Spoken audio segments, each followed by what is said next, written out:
Hi, my name is Jorge Rodriguez. I am a journalist from Guatemala specializing in climate, the environment, and science. For more than 2 decades, I've been telling stories about the intersection between nature, people, and policy across Latin America and the Caribbean. My work often takes me into forests, wetlands, and coastal communities. Coastal ecosystems, mangroves, coral reefs, estuaries are barriers of life. They protect us from storms, nurture fisheries, and store immense amounts of carbon. Yet, they are also among the first to fall when the sea rises, when pollution seeps in, when overfishing pushes species to the brink.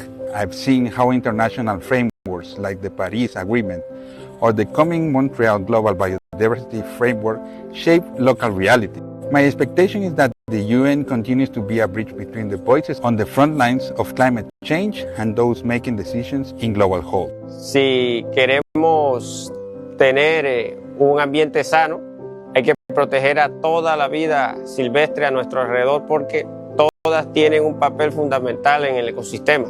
In my reporting across Latin America and the Caribbean, I've witnessed how communities that depend on these ecosystems are adapting, sometimes with ancestral knowledge, sometimes with science, often with very little support. Their stories remind us that the crisis is not abstract. It's here on the shorelines where livelihoods, biodiversity, and climate security converge. Es importante que tomemos conciencia y que hagamos algo, aunque no hagamos gran cosa, pero con un poco que hagamos es bastante, ¿verdad?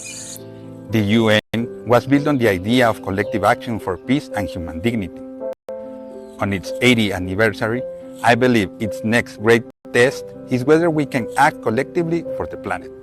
Because the health of our coast, our climate, and our coastal communities are inseparable from our shared future.